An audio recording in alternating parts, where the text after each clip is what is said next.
Hello, thank you for joining this evening. My name is Bukola Oladeji, and this is when life happens. This is when life happens. Tonight we have a lot of issues to discuss, but basically, we're going to be discussing some issues that you do not plan for. When you experience them, what do you do? Some of us, when we experience these things, we just feel like, oh, let me just give up. Or why do I have to go through this? I mean, people made decisions like my parents, or people that that were authority figures over me made decisions, and those decisions are beginning to affect me. Should I just allow those decisions to continue to affect me for the rest of my life, or there are things that I can actually change? There's some decisions that can actually change as I grow older to make my life balance, or to make my life a better one. Thank you very much. Like I said earlier, my name is Bukola Oladeji, and it's my pleasure to always be here discussing issues of life. There are several issues that can happen to anybody. Let me mention a few. It can be a health issue that you did not plan for. When it happens, what do? Are you going to say, oh, this is it? I mean, because there's a terminal disease somewhere, I cannot do something tangible with my life. I remember our guest about 3 or 4 weeks ago. She discussed how she faced some life challenges. It was specifically an accident, and she had about 21 scars on her face, stitches on her face, and she felt like giving up, but she didn't do that. And because she didn't do that, despite that, what happened to her affected her brain. She was told not to be involved in any academic activity, but she has written several books, and she keeps getting better. She keeps adding value to herself because she did not allow what she has gone through to limit her. I mentioned health problems. There are some health problems that you face and you feel that, oh, what's going on? Don't allow that to determine what you want to be. Don't allow that to limit you. No matter the number of years you have, no matter the number of days you have, you can make a difference if you don't give up.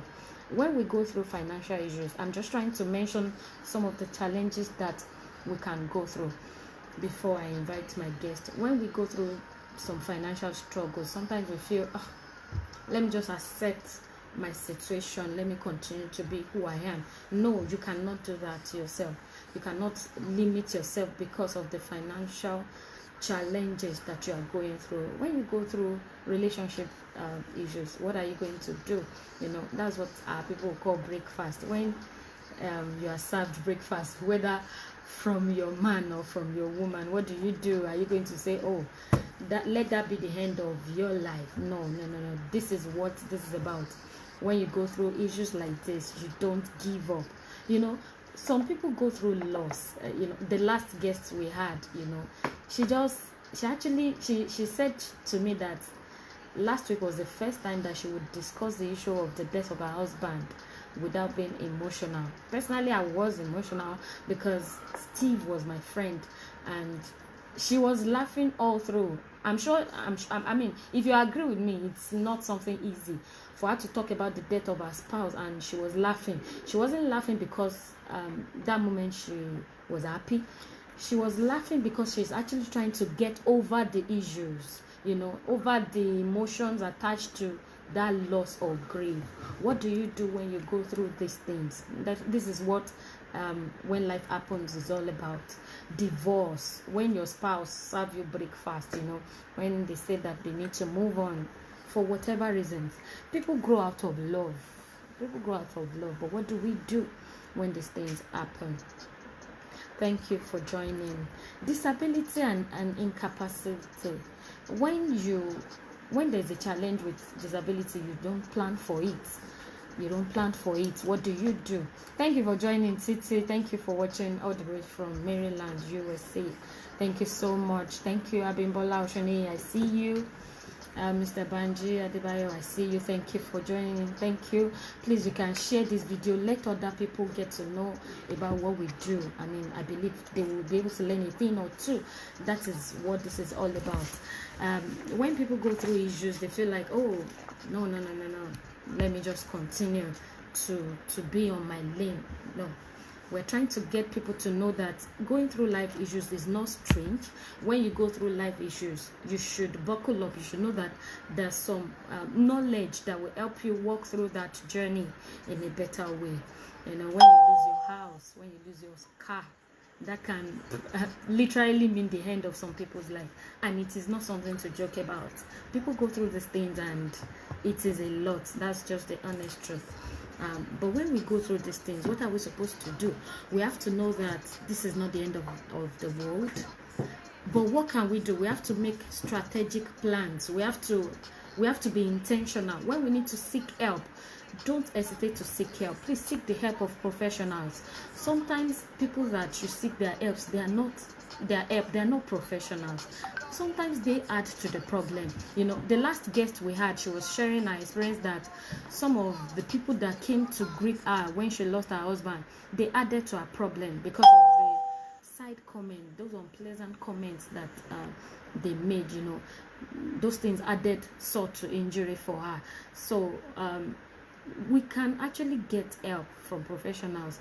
We can work through that journey of healing. Healing is a process, it's a journey. It's not something that you just come by in a day and say, oh, I'm healed, I've gotten over whatever it is that I went through. It is a journey, and you need help.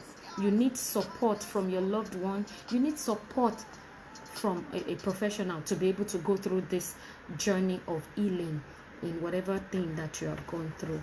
Thank you for joining. My guest tonight is Amaka Ezaka.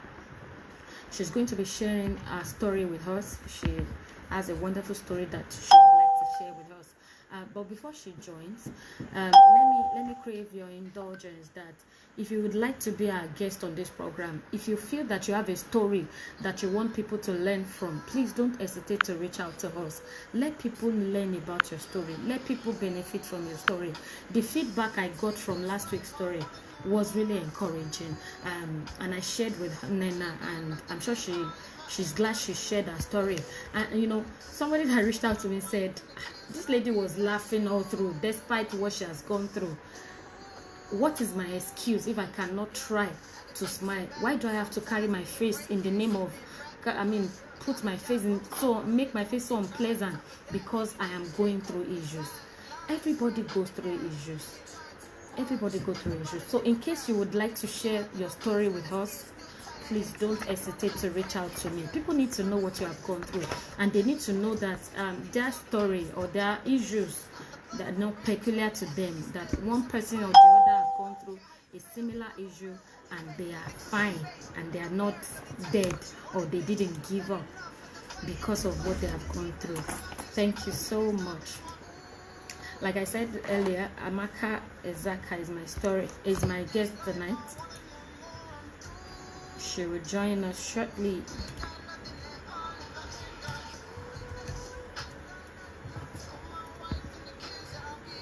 Amaka will join us shortly.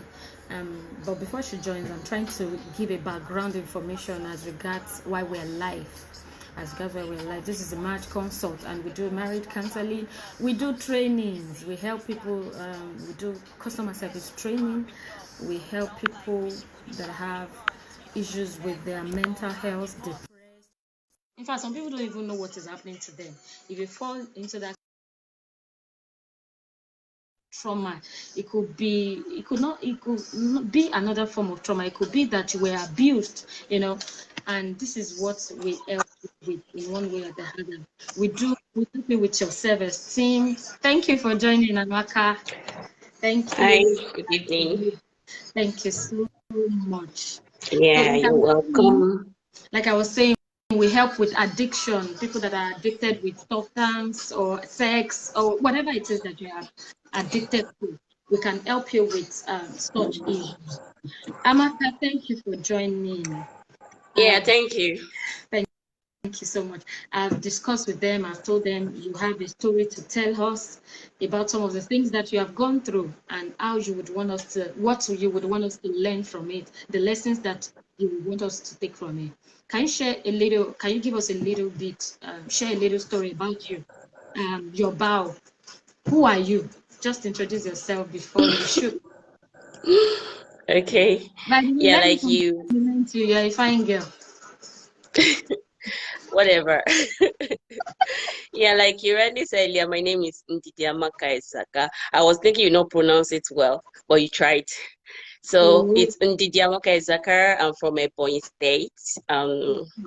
Yeah, I'm a fashion designer right now. Yeah, I'm a fashion designer. Yes.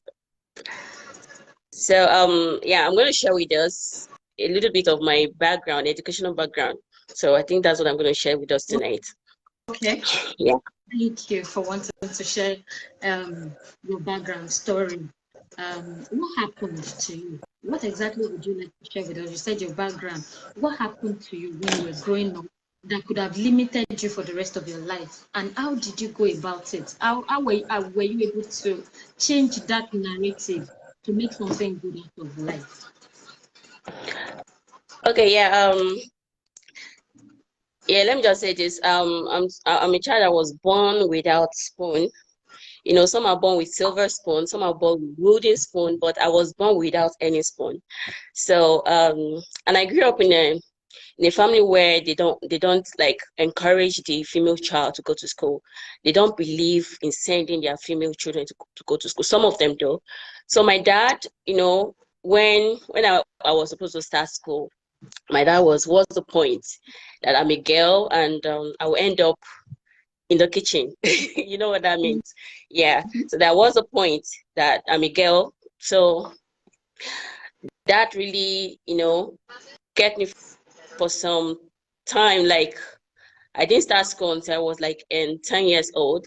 And it wasn't even my dad that, you know, that put me in school. He had to, it was someone that, a family member that picked me from my dad, like that this girl's supposed to be in school. So by the time I started school, I was 10 years old. When I should be leaving primary school, I started primary one. And I was the oldest in my class. You know what that means. Bully, you know, some people make fun of you and all that. But what really kept me, yeah, sorry, I can't hear you. I said you'll be like the ancestor in your class. Honestly, I was, but what really helped me though was like I had this small stature, so but it will still tell that this person is way older than the rest of them, yeah. So, but that really didn't, you know, bother me much because I see other kids and that really encouraged me that I can do this. And the person I was staying with, their children are actually in school and they're actually the one teaching me ABC. You know, the children the children that are older than they are the one teaching me ABC and my alphabet sound and all that. So, and in the first time I did well, I can remember I scored. I think I came the third. I was in the third position. And when I took the result home, the person I was staying with, you know, that really, you know, encouraged him to help me to like, this girl is brilliant. She can do better if we like help her. And that year I was supposed to come back to my dad. My dad was supposed to come and pick me because the person that actually took me to Anambra State, with the place I was at Anambra State, the person that actually took me there is a relative. So he died. He died. So when he died, there's nobody that I know in Anambra State. And my dad was like, okay, he sent a letter that he was coming to pick me up. So by the time he said he was coming to pick me up, and the person that took me there, that our relative that died, so he has made arrangements with someone else that I'm gonna live with. Yeah, he made arrangement with someone else. The thing is that the first person he took me to live with, it was an arrangement. I didn't know about it. Like, they're gonna be paying him certain amount of money So they had this issue. They had this issue that it was later that I knew they had issues about money, and he made arrangement with someone else. So by the time he died, so the person just, I was in his house. The person just came. Okay, your brother, they pay so amount of money. I have to come to them. I have to change to another place, to live somewhere else, and that really affected my studies that period. I had to stop schooling for like almost 6 months. So after 6 months, the lady that I was staying with then now said, okay, she was having issues with her marriage, so she wants to leave. She wants to leave the person she's married to then. So she was like, okay, she cannot put me in school because she's having some challenges. And then at that time, my parent doesn't know where I am, because they've taken me from where I was initially, where they knew that I was. Yeah, they've taken me out of there, and there's no phone at that time. There's no how we could communicate. But I was very stubborn. Let me put it that way. I was very stubborn. So I'd be like, okay, I want to go to school, and this place I am, I don't know about. Maybe they sold me or anything. I picked myself. There was this that they gave me money to go to market. Then I used that money, was 700. I will never forget. 700, and 700 at that time was big money. So I picked that money. I went to the garage. As young as I was, I don't know anywhere, because I grew up here in the West. I grew up here in Ondo State.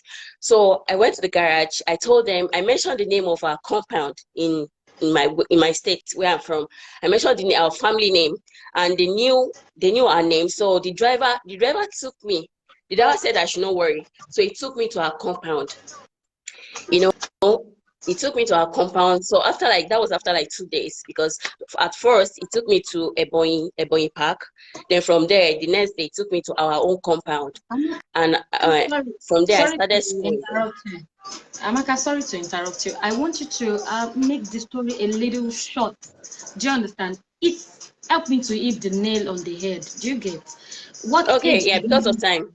Yes. What age did you leave primary school? And just give us a brief of the challenges that you went through. Please help me with that. Okay, yeah. So yeah, I'm going there. So I didn't get to start school until when my brother now came to our hometown, pick me up back to Ondo State. So yeah, that's where I'm going. So I had to start from primary 3. From primary 1 to primary 3. So when I started from primary 3, when I got to primary 4, the headmistress was like, okay, this girl is good. She can do it. Let her try common entrance, because I was looking older. So, and I did, and I passed. Glory to God. So the challenges started again, that to go to secondary school, the school I picked, my brother could not afford it due to some issues. But I started the one that I afford. And when I finished my secondary school, it was like, okay, this is where it's gonna stop. And I was like, I want to go to school. I want to do more. Sorry? At what age did you finish secondary school? I finished secondary school at 19, 20. 19, 20 years. Yeah. I finished. You mean secondary school, right? Yes. Yes. Secondary school. At 19, 20. And the reason was because I jumped some classes. Yeah, I jumped some classes because I'm not bragging. I was very, very brilliant when I was in school. Yes, yeah, I was very brilliant. So I joined some classes. Then when I was in SS2, I did WAEC. I wrote my WAEC when I was in SS2. Yeah, I didn't. I wrote my WAEC when I was in SS2. And my brother was like, okay, this is a full stop. He has helped me. And then even there was this time he sent me, when I was in secondary school, I was like, okay, I should go and stay with my mom. That my mom should be able to, help me, and as a woman. So I went to my mom. My mom took me to somewhere to learn tailoring. But, you talked about resilient spirits last week. So I was like, no, I want to go to school. I want to go to school. And because of I see that I have a lot of potentials. I see that I can do better for myself. So I left my mom's place, and everybody was saying she's stubborn. She doesn't want to listen. When you see where you're going to, when you see your dreams, like your dream is bigger than where you are, you want to like push to get to that place. So I left my mom's place. It was a struggle. It was very, very challenging.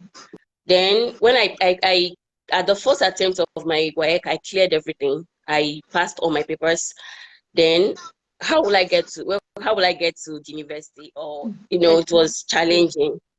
Then I was like, okay, what will I do? I started making hair. I started, I was just industrious.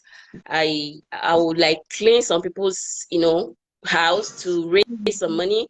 I started saving money, and with time I started getting a lot of money. So and my immediate brother then was like, okay, now he's making money too, he's going to help me. So I gained admission to Ekiti State University, UNAD then. So when I gain admission, I'll tell you, I don't even know how it's going to happen. But what I know is that I'm going to school. And a lot of discouragement, even from my brothers, that, okay, how are you going to do it? How are you going to do it? Tuition fee, accommodation, and all that. Like, I'm going to scale through this. I know I should be in university. I know I want to go to school. Even though I'm still going to do what my mom wants me to do. My mom, she knows this is what I like to do. Because when I was young, I make all this, I use needle to tie clothes, and my mom sees that. So that's why she took me to a tailoring house, because she could not afford to train me in school. She meant, it's not like she doesn't want the best for me. She wants the best for me. But at that time, that's not what I want. I want to go to school. And, because of the things, because of the plans I have for myself, and they now see me as being stubborn, like I don't want to listen to them. Okay, let me just cut this short. Then I gained admission to school. The first year was challenging. I went to the point of even selling nkwobi. I don't know if you know what nkwobi is. It's like pepper soup, Igbo pepper soup. Yeah. I rented a place in a hotel. I was making money. I was saving money. Though it was affecting my studies, but I keep pushing it. Even to the extent that I started encouraging young girls like me that, okay, you can do it. If I can do it, you can do it. There's no excuse for you. So the first year was tough. Then the second year, glory to God, at the middle of it, this beginning to turn out well. I must say, in the middle of this too, I met people that was, there. When people see you that, okay, this person really wants to achieve this, I have people that was pushing me to, that was supporting me in their own little way, just because I showed interest, like I want to do this thing. So those people too, they were there, church members, people that I've met, that I had a good relationship with. They were supportive, and but at the end of it, I was able to, I wrote my final papers in the university, I just put it that way, and I graduated.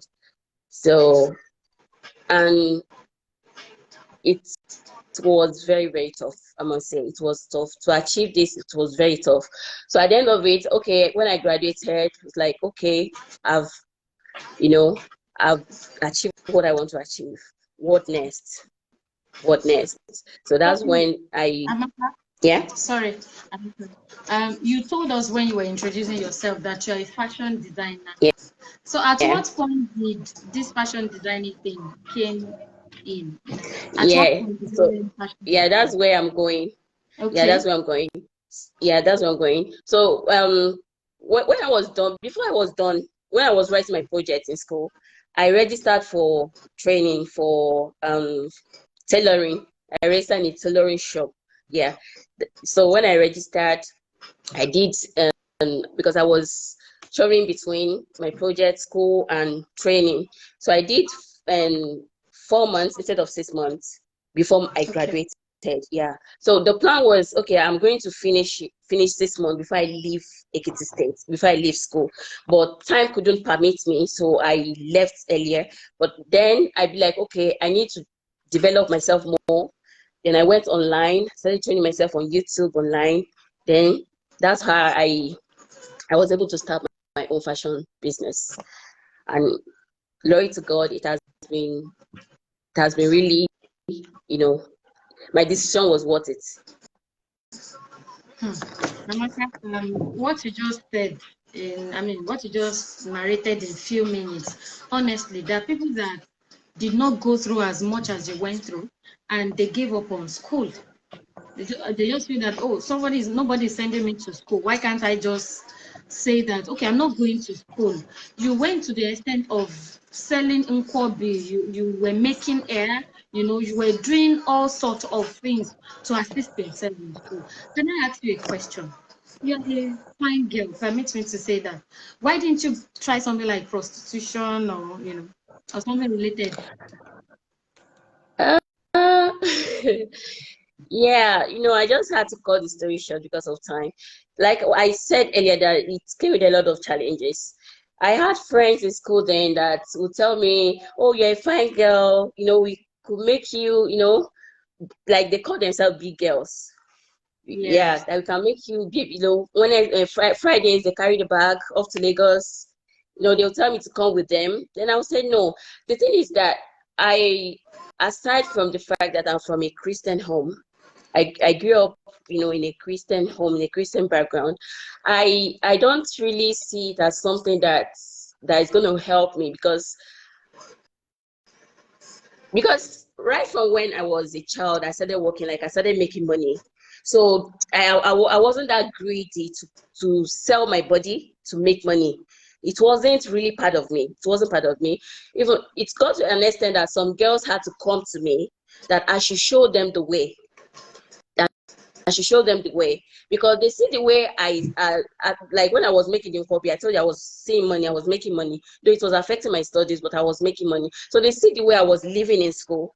So sometimes when there's maybe exam period, when they, like, some people did not pay school fees and they're sending them out of the hall, I'll see some people that has parents that is taking care of them, that will be outside instead of in the exam hall, and I that has no parents will be in the exam. And these are the girls that will say that they go to Abuja today, to Lagos tomorrow, to meet a man that pays their bills. That's the way they say it. Someone that will pay your bills. So when I see stuff like that, it really, really encourages me to do more for myself instead of selling myself out. Amaka, thank you for sharing that. I'm sure some ladies are like, what's now my excuse? Why do I have to go to the extent of sleeping with XYZ so that I can achieve a particular aim? I mean, we have heard it from our Yeah, guests. and like you said earlier, that some people will be like, okay, there's nobody to help them. They will relax. Yeah, at a time, I was wallowing in self-pity. At a time, the time comes that I'll feel so lonely, I'll feel so alone that I'll be like, nobody's for me, nobody's helping me, just all by myself. But when I look at that place that I'm going to, it really encourages me that, oh, I can be who I want to be. And again, the people I surround myself with, the people that are more, I like making friends with children that are in school, children that are doing well for themselves. Though sometimes, they will just put me aside, that you're not in our class, you're not in our clique. But I was taking those things in because they are like source of encouragement to me. When I look at them, I want to push for that, like, okay, I can be like them, I can do better for myself. So those period came where I was just, tired, but I just have to keep pushing, and I keep pushing, and the results came out. Wow. I mean, your story reminded me of some of the things that I've gone through. I remember in my first year, I told my sister, I said, please, if second year is going to be like my first year, I don't think I want to continue school. And I remember that I think my sister cried that day. And when she cried, I said, and she said, she made a promise to me that she would try whatever she can contribute, that she would try. That statement really changed me. The fact that somebody is actually willing to go that extra mile for me. I mean, I didn't give up because of that. And because I did not give up, God made a way. I was able to go back to school a big girl, not necessarily a big girl, but I was comfortable compared to where I was in the first year. And that's the power of not giving up. I can imagine if you had given up, I'm sure you wouldn't have gone to school today. You wouldn't have achieved some of the things. Even this fashion designing thing that you're doing now, I'm sure you won't be able to do it in the level that you are doing it, because in this fashion designing thing, you are a big girl. And I have to be honest, I see what you do. I see your class of clients, and in my mind, I want to be like you when I grow up. things like that. And that is the message. You want to say something? Yes. Sorry, I just want to say this. There's this lady that her mom, she was a church member. We're in Redeem. I was in choir. So her mom loved me so much. So her mom encourages me to do things. Then she was a big girl, So I usually, okay, you were born with a silver spoon. I was born with no spoon. But one day we'll meet at a junction, I was always with this mind. And of recent, I think last year, so their dad died. So she had to come back from Port Harcourt. So when she came back from Port Harcourt, I'm just saying this to encourage someone. When she came back from Port Harcourt, I went there to console them. I was like, they're practically like family friends rather. So when she saw me, she'd be like, "Mommy, is this Amaka?" I said, "Yes." I said, "Yes, it's me." Like, she couldn't believe it. Then I was looking so timid. When you see people that that is that you think, yeah, that you're not in the same class. When you're among them, then you know how you feel. Yeah, that timid Amaka, yeah, it's your mommy. I said I'm the one because I dress good, I speak good. Later she now called me that, babe, I said, me, babe. Am I the one you're calling babe? Like the respect. She now respects me, and I know how she treats me then. So this really, boosts my morale that, oh, you really did well for yourself. I really did well for yourself. It's not like maybe they saw me by the roadside selling corn or selling. I'm not saying that those people selling corn or selling other things, they are not human being or yeah. But it's not like she saw me begging on the roadside. She saw me, that I'm really doing well for myself. And there was a day she called me again that she needed some help from me. I'm just saying this because, the position you are today will not determine your tomorrow, honestly. And that really made me feel proud of myself. Thank you so much. Somebody said, Jesus Christ. So you were going through all this and I never knew. Kudos, Amaka, I celebrate you there. Yeah, because I wasn't wearing it on my face. I wasn't, I don't look like what I was going through. Let me just put it that way. You always see the bright Amaka, the smiling Amaka. So I remember everybody has their stories. About 6-7 years ago.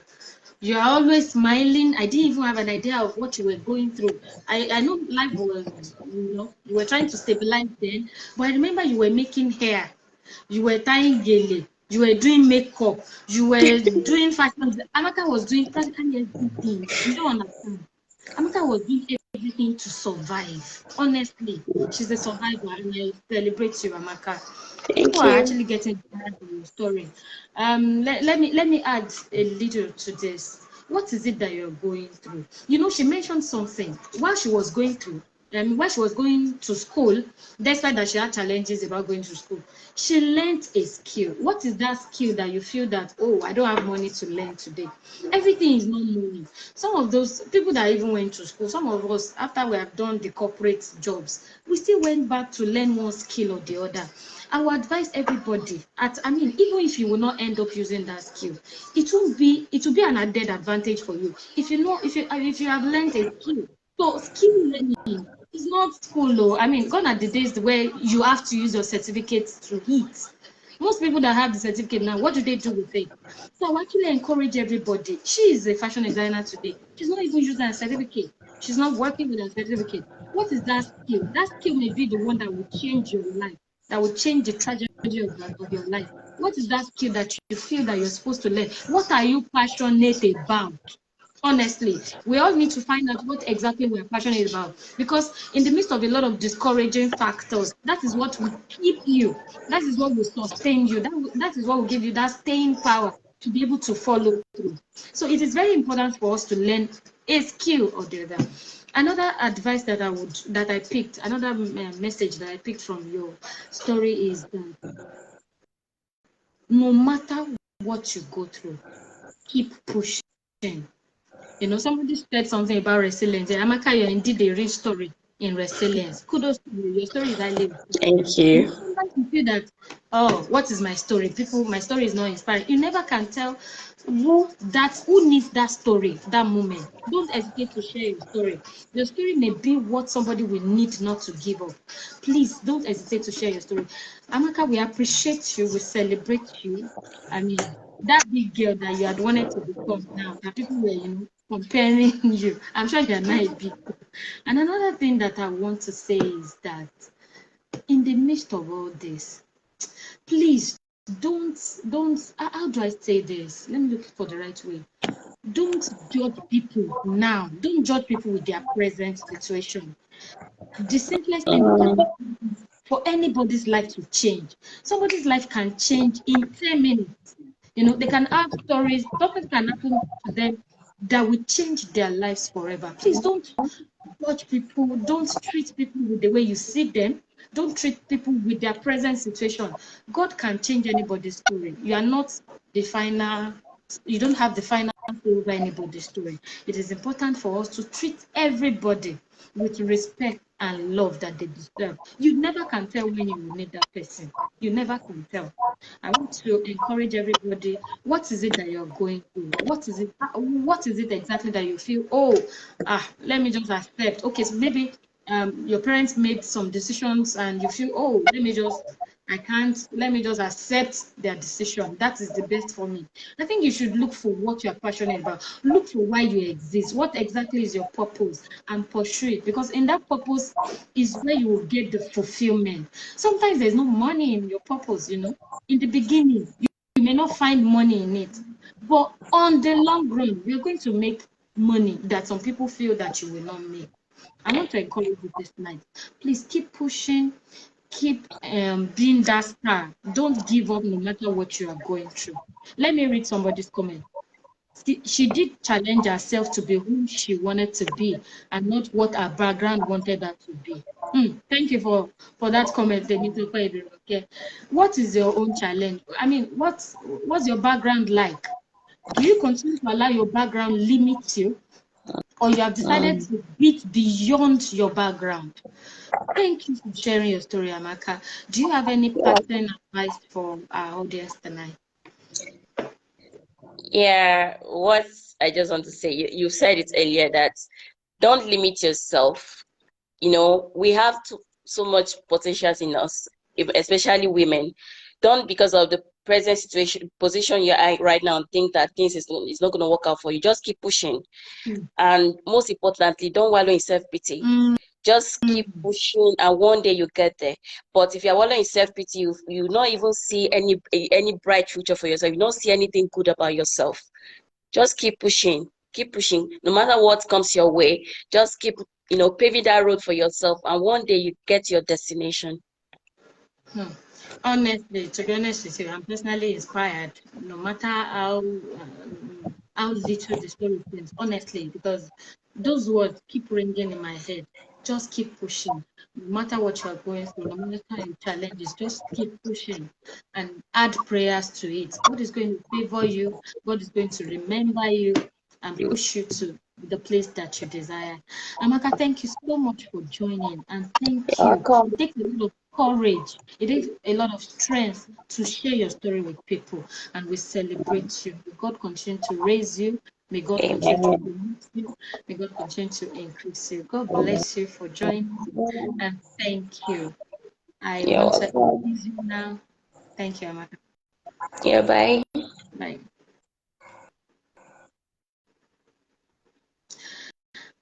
If you have joined us tonight, you would have heard the story of Amaka and what she has gone through, how she didn't almost want to go to school for some challenges that she discussed with us, and how she was able to push through despite all these challenges. What is your challenge? I mean, what are those challenges that you are facing presently, and what do you intend to do about them? Do you want to wallow in self-pity, or do you want to just sit on it without taking something out of life, without seeing the bigger picture, what God intends for you to achieve? Yes, it may take a while. It may take 2 years, 3, 4, 5 or more, but please, every little step is going to add up to where you intend to be. Thank you for joining tonight. My name is Bukola Oladeji, and this is a Marriage Consult. We do marriage counseling, we do coaching, we help people through to make important decisions in their life. You know, important decisions are actually very important. Some decisions can make you or mar you. We also do therapy. Under therapy, we have self-esteem. If you battle with your self-esteem, like I always say, if you don't resolve your self-esteem issues, you will not get to where God intends you for you to get to, because you will not have the courage to. You always feel that you're not good enough. You will wallow in self-pity. A lot of things are involved in self-esteem. So it's a battle that we all need to resolve. Are you depressed, or you don't even have an idea, or you don't even know what exactly is going on in your mind? Or have you been abused? You know, have you been abused? Have you been traumatized? And did you experience a particular event and it refused to leave you? You actually need to speak to somebody. Are you addicted to something? What is it that you are addicted to? Let's talk about it. Let's get to the root of the matter and let's resolve it. Thank you for joining, and we are glad to have enjoyed this episode tonight. And next week is another time for When Life Happens. What do you do when life happens? Please don't forget what our speaker said tonight. Don't give up. Keep pushing. Don't allow your situation to define you. Thank you for joining, and have a wonderful time. Thank you. Thank you for everybody that joined. Have a wonderful morning. Have a wonderful afternoon, and have a wonderful evening. Bye.